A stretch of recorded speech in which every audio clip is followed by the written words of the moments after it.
నిమిషం అని.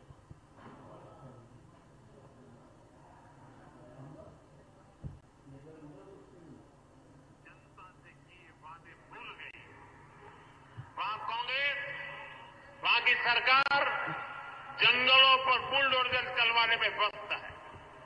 प्रकृति को नुकसान, जानवरों को खतरा, यही है कांग्रेस की कार्यशैली।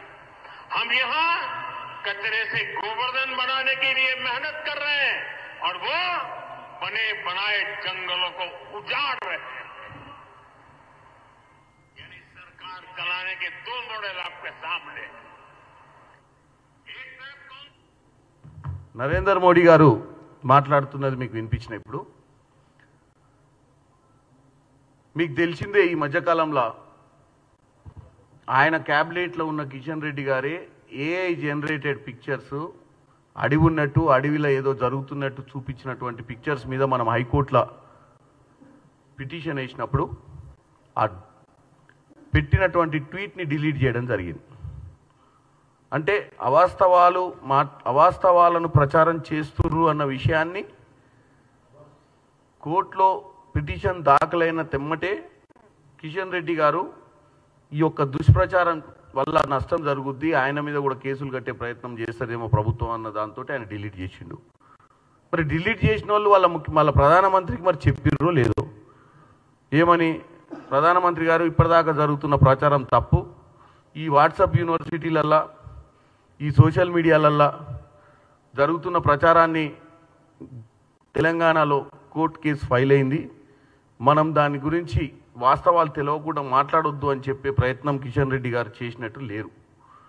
ఈయన ఆవేశపడిపోయి ఇలా హర్యానాలో ఇస్సార్లో ఏదో ఫ్లోలా అక్కడున్న ప్రజల్ని తప్పుదోవ పట్టించే ప్రయత్నం చేస్తున్నట్టుగా క్లియర్గా కనపడ్డది.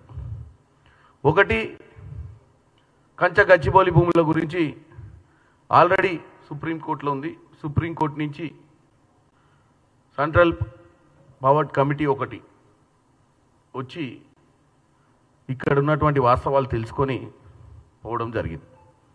అసలు ఈ భూమి ఏంది, ఈ భూమి అడవి భూమా, ఈ భూమి ఎస్సీ భూమి అనేది నిజ నిర్ధారణ చేసుకోవడానికి అసలు వాస్తవంగా అక్కడ అడవి ఉండేనా, గతంలో ఏముండే, ఇప్పుడు వాళ్ళు చూపించినటువంటి విజువల్స్ అన్ని కరెక్టా రాంగా అనేది ఫిజికల్గా వచ్చిర్రు, చాలామందితో మాట్లాడారు, నేను కూడా పర్సనల్గా పోయి వాళ్ళని కలిసి చేయడం జరిగింది.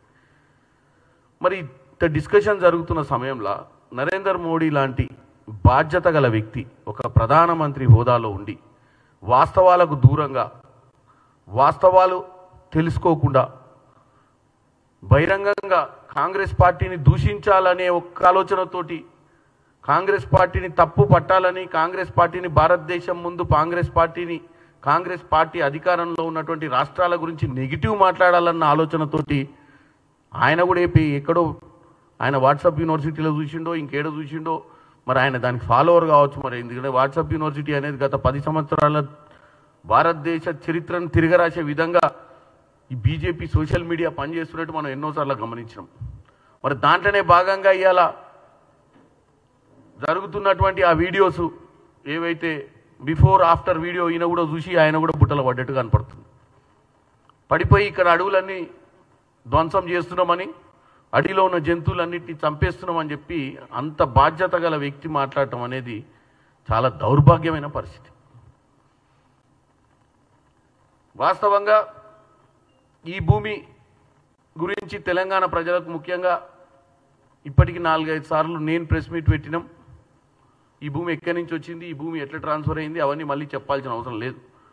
కానీ ముఖ్యంగా ఈరోజు నరేంద్ర మోడీ గారు మాట్లాడిన తర్వాత ఈ ప్రచారాన్ని తిప్పికొట్టాల్సి, ఈ చెడు ప్రచారాన్ని తిప్పికొట్టాల్సిన అవసరం ఉంది. కాబట్టి ఈరోజు ఇక్కడ ప్రెస్ మీట్ పెట్టి నేను అడుగుతున్నాను నరేంద్ర మోడీ గారిని, మీరు బాధ్యత గల పొజిషన్లో ఉండి తెలిసి తెలియని సమాచారంతో మీరు తెలంగాణ రాష్ట్ర ప్రభుత్వాన్ని కించపరుస్తూ మాట్లాడటాన్ని నేను తప్పుపడుతున్నాను. ఈరోజు డాక్టర్ బాబాసాహెబ్ అంబేద్కర్ గారు 134వ జయంతి, మన రాజ్యాంగాన్ని సంరక్షించుకునేటువంటి పరిస్థితి ఉన్నటువంటి దినం. ఈరోజు కూడా మీకు ఇచ్చినటువంటి ఏమంటారు ఫ్రీడమ్ ఆఫ్ స్పీచ్ని, వాక్ స్వాతంత్రాన్ని మీరు దుర్వినియోగపరుస్తారు ఒక అధికార పొజిషన్లో ఉండి, అధికారంలో ఉండి. అంటే మీరు ఏది చెప్పినా నడుస్తుందని ఏది పడితే అది మాట్లాడుతున్నట్టుగా క్లియర్ కట్గా కనపడుతుంది నరేంద్ర మోడీ గారు. Subscribe us and press the bell icon for more interesting updates.